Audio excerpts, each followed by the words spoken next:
And welcome back, Mindsetters. I hope you had a nice little break. You went and did whatever you had to do. You went to the phone, you went to the bathroom, whatever you needed to do.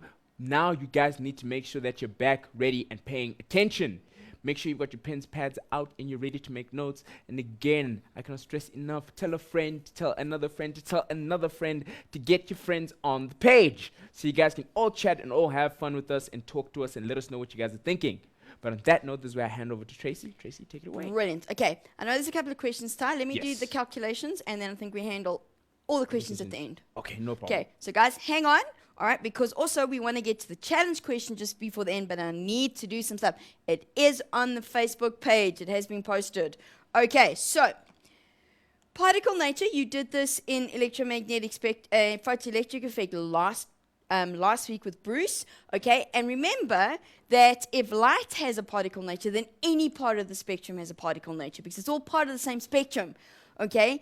Light is just a name we give to one part of it, where the wavelength and the frequency of such a nature that we can actually physically experience it and know that we're experiencing it, okay? So we go back down to what is a photon. Well, a photon is a quantum, okay? It's a quantity, it is a energy packet of light. Light and photons are quantized. They come in discrete packets, so they come in multiples of a certain value, which is actually Planck's constant, okay? And the energy of a photon is energy E, Planck's constant, 6,63 times 10 to the minus 34, times frequency, whatever that frequency may be, or we can use energy equals Planck's constant times speed of light divided by wavelength. Hint, hint. These are the equations you need to look at for the challenge question, okay? So we'll see, it's a little bit of what? Fastest fingers first? Yes. You know, like they do in certain game shows, okay? So the energy is really important. The energy, when we really are more concerned about the frequency of light. When the energy gets higher, the higher and higher the energy becomes, the more like a particle it starts to behave. So best way to deal with these is actually look at calculations. So they ask you, what is the energy of EM radiation with a frequency of 3 times 10 to the 8 hertz? Well, we want energy, which is H times F, Planck's constant times F, 6,63 times 10 to the minus 34 times 3 times 10 to the 8. And actually, I do have this worked out because these are big numbers and I cannot do these in my head. So we get 1,99 times 10 to the minus 25 joules. Oh, no, big joules, not little joules. Okay, minus 25, big J. Guys, please, if you get an answer here for energy of a photon of, say, 1,99 times 10 to the 25, you have made a mistake. Not a chance, okay? This must be a negative exponent. Minus 34 is ridiculously tiny. It is ridiculously small, which means the energy that you're going to get from your photons is very, very tiny. Very, very tiny compared to what you're used to, okay? Another one. What is the energy of light with a wavelength of 660 nanometers? So wavelength, 660 nanometers. Can we work in nanometers, grade 12s? No, we've got to make it into meters. So 660 times 10 to the minus 9 meters. Nano is minus 9. This is visible. Okay, you can see this. And this is in the red, orange sort of category. But they want what is the energy of light. So we can't use equals HF. I don't have F, but I do have lambda. So E equals HC over lambda. It's another way of writing it. So we have 6,63 times 10 to the minus 34. 3 times 10 to the 8. Neither of those values were given to me in the question, but I know those are their values because they're constants. And the wavelength, 660 nanometers. Now, I actually want to show you quickly so you guys can watch. Please watch how I do this on my calculator because I know this is something you guys really, really struggle with. Okay. is we're going to go 6.63 times 10 to the minus 34 times 3 times 10 to the 8. Okay, I want to push equals here because I'm going to make it easier. So that's equals. And now I'm going to divide. So that answer is going to be divided by 660 to the minus 9.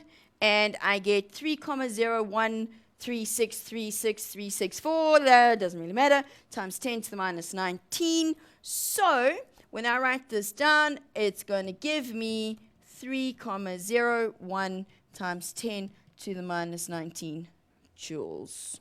Okay, nice and small, but we can manage that. Okay. We can Now. manage. Sorry? We can manage. We can manage because we are clever. The last question I have for you, and then we're going to jump right into all of the ones they're busy furiously throwing at us. Or should Yes, they've almost broken Facebook at this point. Have they? Okay. Do we have some have answered the challenge question? Yes, we've got answers for the challenge questions Okay. already. So I tell you what we'll do. Let me answer this one. Then I'll go through the challenge question, and then I'll deal with all of their questions. All right, no Because problem. we have quite a bit of time tonight. So this one, I chose this question deliberately because it says, what is the energy of a photon of light with a wavelength of 532 and 1 with a frequency of 13 gigahertz? And which one has the longer wavelength? There are 3 parts to this question, grade 12s. 1, what is the energy of the 530 nanometer wavelength? What is the energy of the wavelength with the frequency of 13 gigahertz? And which one is longer? 3 questions. Let's deal with that one. So my wavelength is 532 nanometers. So that's 532 times 10 to the minus 9. We can work out its energy, nice and easy. C over lambda. I've been talking too much. To the minus 34. 3 times 10 to the 8. And, straight line maybe. And straight line. And lambda 5, 3, 2 times 10 to the 9. And we work it out and we get, because I've worked this out earlier, 3,74 times 10 to the minus 19 joules. Grade 12s, please go and rework these out as well, or double check them for me. I mean, I do know I'm right. It's not for any other reason. Then I need to make sure that you can actually get the answers, because I know I have a lot of kids who really struggle with using their calculators and exponents. It's quite important. That was the first one. The second part of this was, what about the energy of the one with the frequency of 13 gigahertz? Oh, sorry, there we go. Oh, look at that. Let's do 13 gigahertz. Okay. What is the biggest problem with the frequency we have? Because we can use E equals HF. The units of frequency must be hertz, not gigahertz. Okay? Giga is times 10 to the 9. Kilo times 10 to the 3. Mega times 10 to the 6.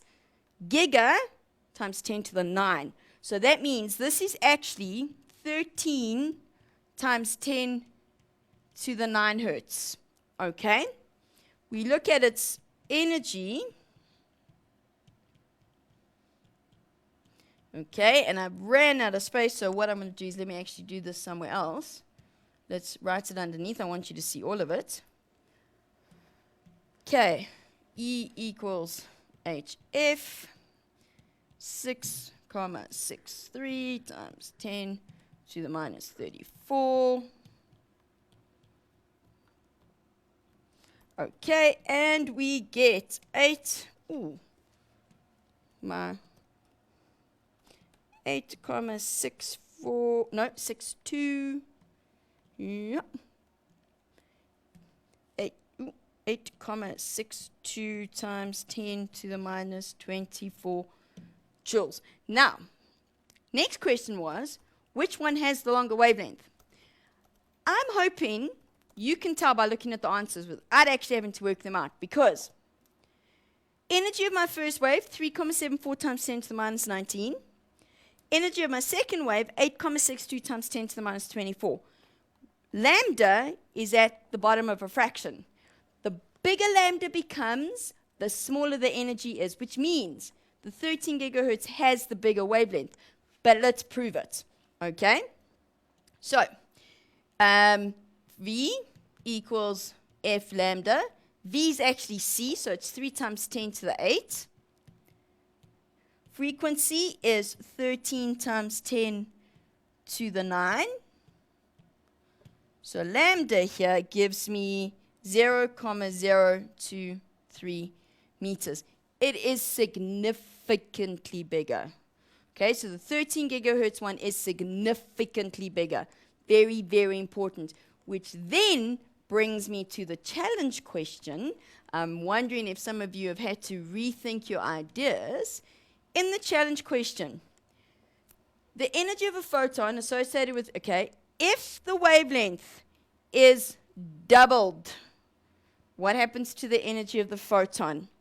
Okay, E equals hc over lambda. That's the original. Then I doubled the wavelength. Okay, this part is the same as that part. So I can actually, so this is the first E, that's the second one. So my second one is actually the first one divided by 2. My answer is B. Please tell me somebody got that. Yes, we've got a couple of Well B's. But then my done. problem is that what I always don't like is that when people just start saying, oh, my answer was C, but I'm changing it to B now. Yes. But then, guys, Well done. stick to your answers. Well, not necessarily No, stick to your answers.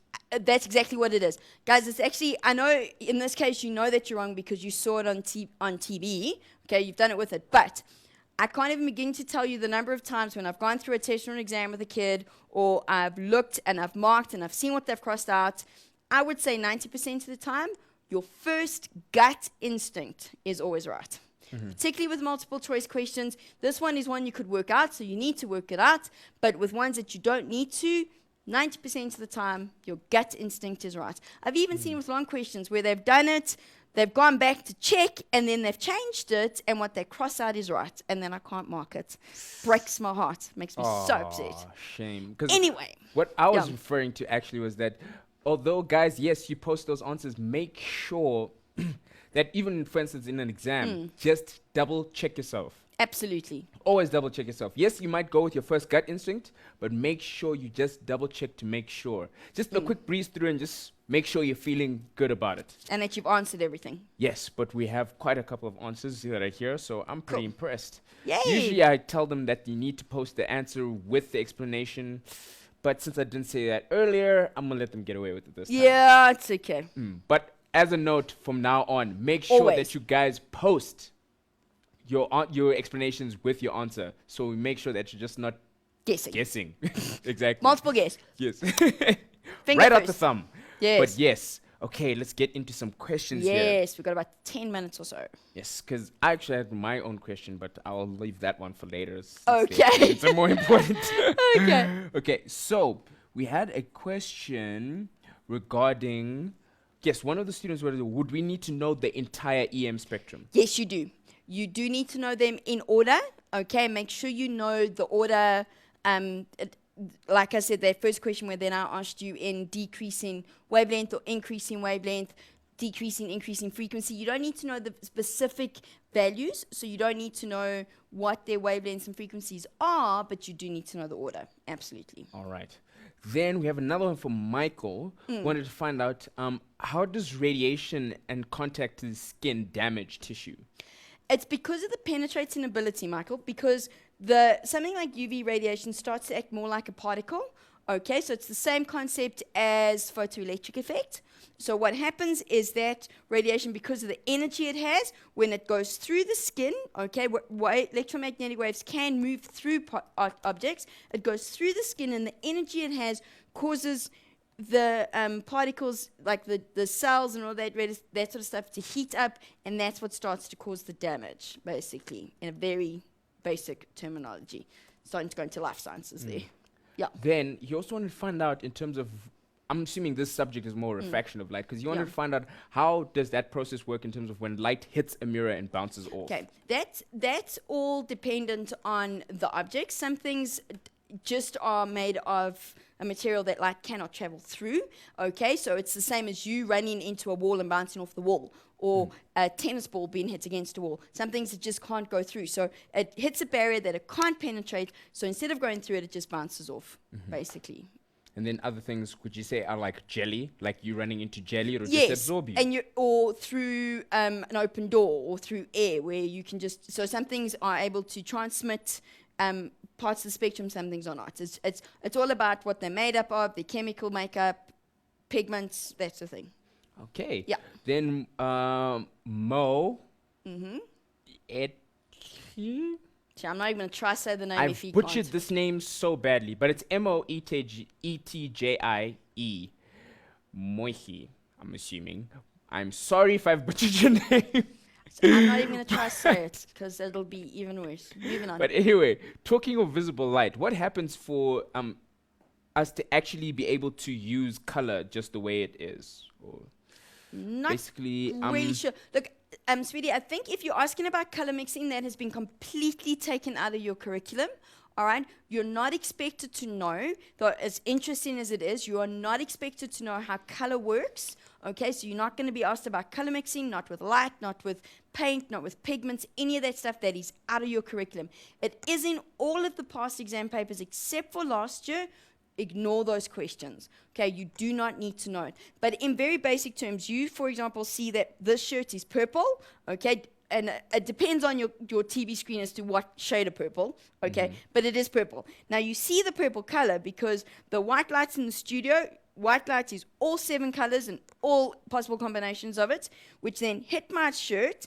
The pigment, the dye that's used in the shirt, so the chemical reaction, causes only certain colors to be reflected back, which is then gives you the perception of purple, and all the rest get absorbed.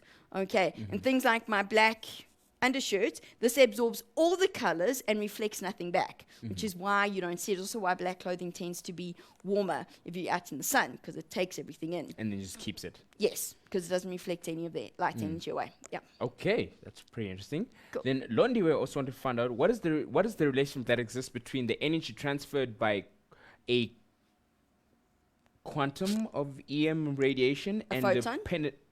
Yeah. photon of Yeah. EM radiation and the penetrating ability of the wave. The greater the energy of the photon, the greater its penetrating ability. Okay? Remember, in your frequencies, if you look at your spectrum, if we go back to a spectrum, which is over here, okay, in my spectrum, my gamma rays, which have the highest frequency, shortest wavelength, also have the highest amount of energy. They are more likely to behave like particles. They have the biggest particle nature. They will have the highest penetrating ability. Higher penetrating ability, greater energy, because E equals HF, bigger frequency. Okay. Then Michael again wants Sure, to find Michael? out. He's been on the page. I know, all night. hard. It's brilliant. All Hello, night. I was like, Michael. that's what we like.